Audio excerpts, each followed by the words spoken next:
Mieux prendre en charge les personnes en fin de vie sans devoir être hospitalisées de manière systématique, c'est possible. C'est ce que révèle une étude inédite menée par les réseaux Sentinelle de médecins généralistes dans 4 pays européens entre 2009 et 2011.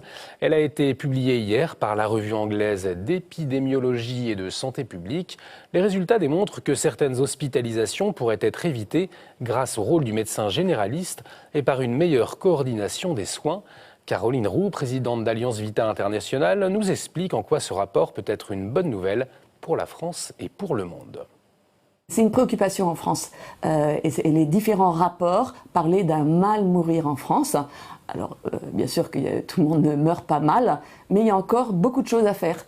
Et toutes ces études, et cette-là en particulier, permettent de donner des pistes d'amélioration. On travaille avec de nombreux médecins et nous sommes très frappés de voir que c'est important, que l'écoute est importante. Une bonne écoute du patient, et notamment de ses souhaits en fin de vie, peut considérablement améliorer les soins en fin de vie.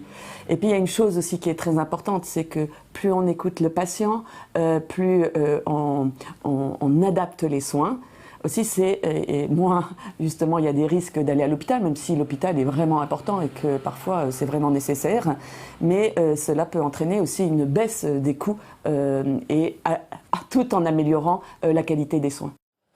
Alliance Vita, qui organise une formation en bioéthique à partir du 11 janvier, l'Université de la Vie propose un parcours et propose d'approfondir sur 4 soirées les enjeux actuels de la bioéthique pour agir au service de la vie. Je vous propose de regarder une présentation de cette formation.